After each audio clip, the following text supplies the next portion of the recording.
Welcome to another video. Today we are experimenting with long shutter speed in street photography. My camera today is the Sony A7 Mark IV with the Sony 40mm f2.5 lens. Let's do this.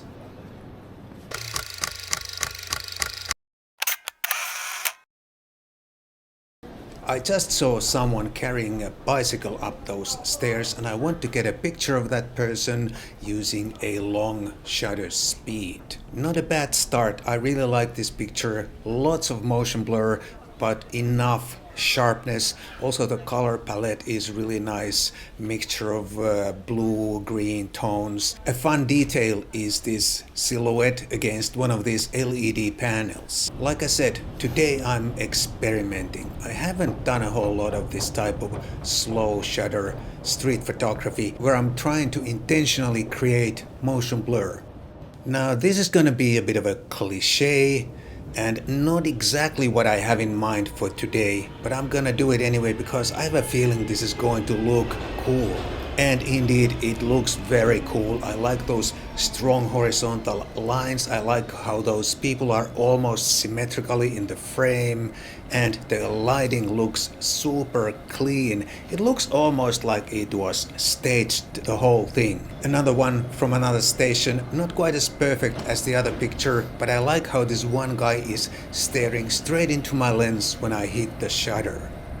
I want to experiment with these doors a little bit, but I want people on both the right and the left side of my picture, and I'm not sure how it's gonna work out because it's not a rush hour and Helsinki is not a big city, so there might not be enough traffic through these doors to create what I want. I decided to go black and white with this one. And this is the best I can do. Simply not enough people in the picture, but this location might be worth another go during the rush hour when there's more people. It's funny how there seems to be so many people in the scene, but as soon as I pull out my camera, they all seem to vanish and I can't create that sense of busyness or rush that I'd like to create in my pictures. Look at that. Where did everybody go all of a sudden? I'm gonna give it a shot anyway, and I like some elements in this picture, but it's not really what I'm after, and I have a feeling it's not gonna get any better this time of the day, and I probably have to come back here during the rush hour when there's more people. This doorway or a passage looks interesting. It creates almost like two frames inside which I can place people, blurry people hopefully. But first I have to move in closer because I'm too far away. Now let's wait and see. Not exactly what I'm looking for. Some things are right in this picture, but overall it looked so much better through my camera. Fun detail, the blue color over here is the same blue color we have on this guy in the foreground. Another black and white attempt, but the same thing here. Some ingredients are there, but the end result is not what I'm after and I'm not happy. A yellow coat approaching, so one more shot at this location. I really like how the yellow coat looks in this picture and it's probably the best picture at this spot, but I can't say this picture is awesome. Another frame which is not too bad, but the yellow is too dull here because the light is not hitting the coat anymore. Now let's go outside and see what we can do there. I think I'm gonna do the same thing as I did down at the metro station, standing people in front of the moving tram. And I kinda like this one. Not exactly what I'm looking for today, but it's a nice picture. The only thing I don't like is the bright white Burger King logo in the background. Now let me try another one with a moving car in the foreground and a moving tram in the background. I think I like this one better than the previous picture. It's not quite as basic, and I think the moving car in the lower left corner does good for the composition.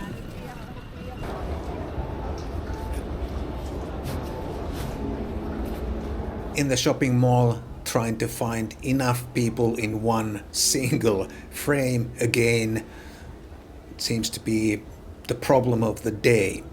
Anyway, decided to go black and white with this one, and there certainly is enough motion and movement in the picture and blur, but overall the composition is kind of loose, and especially the top part of the picture is way too cluttered, so I can't be super happy with this picture. At this point I'm ready to say that it's super hard to create controlled motion blur in your pictures, and it's super hard to pre-visualize and especially predict the outcome, and it's comparatively super easy to create sharp pictures. Let's have a look behind this rail, because sometimes there are interesting compositions happening down below. And this one is not too bad. There's one person standing still and a few blurry figures around him. But it would definitely not hurt if there were a few more of those blurry figures. How about these three ladies down there? Yes, I really like this one. It's super clean, and those two blurry characters are almost perfectly located in the frame. I can see someone is coming up carrying a big white box or something.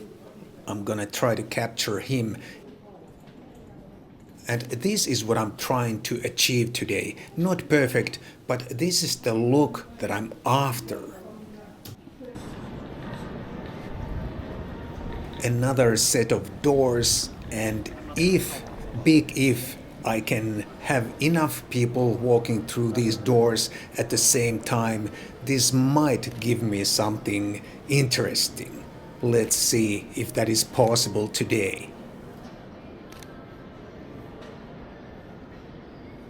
I'm holding my camera and waiting, but it's quite obvious that not enough people are going through at the same time. This is the best I can do without standing here for 2 hours. It's not great.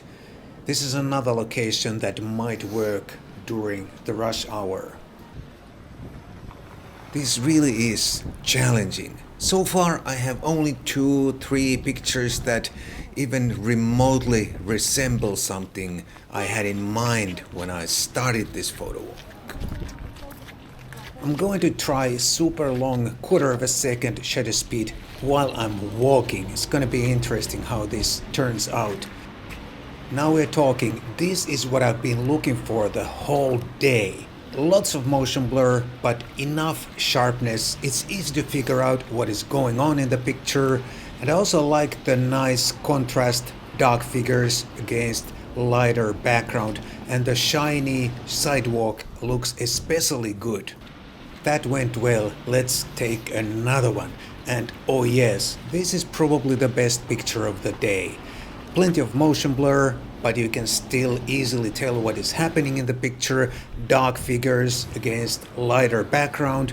The shiny sidewalk looks super nice, and so does this bright area over here. I'm super happy with this one. This seems to be going so nicely, so one more. And this is another keeper. Again, the same elements here. Lots of motion blur, but it's not out of control. It's easy to tell what is happening in the picture, and the sidewalk looks super nice in this one. All in all, I have to be pleased with this one too. How do you like this kind of a look? Intentional motion blur. Do you think it can look interesting, or do you absolutely hate it and you only want to see sharp pictures? Please let me know in the comments down below. So towards the end of the photo walk, I slowly started to get the hang of it. And here are some of the things that I learned during that photo walk. First of all, it's a lot of fun to experiment with long shutter speeds and intentional motion blur. The second thing I learned is that it's really challenging to create good-looking intentional motion blur. And in my opinion, taking a sharp picture is super easy in comparison. And now that I think of it, I think it's interesting how all those how to take sharp pictures videos here on YouTube are so popular. I think there's nothing to it. Just select fast enough shutter speed, point your camera wherever you want and hit the shutter, and you'll get a sharp picture guaranteed. The third thing I learned is that if you intend to try this, you really should keep an open mind and try some really long shutter speeds, even though you think the end result is going to be too blurry, but it's probably not going to be too blurry. And another thing that I sort of remembered after the photo walk is that if you intend to create motion blur by moving, shaking the camera or taking pictures while you are walking, it's probably a good idea to turn on the IBIS or any stabilization you have on your camera lens combo. I did not turn off my IBIS on my camera, and it makes no sense because the IBIS or stabilizer is sort of fighting against you if you're trying to create motion blur by shaking your camera. So it's probably a good idea to turn it off. And another thing I learned is that I have to go out and try the same again, because now I started to understand what I have to do to get the results I want. And speaking of results, have you ever tried intentional motion blur? Something like I tried during my photo walk. And if you have, how did it go? Please let me know in the comments down below. If this video was helpful, useful, or entertaining, and you'd like to support my channel, please do check out my e-zines, link down below. That would be the best way to support. Thank you so much, and I hope to see you soon in the next one.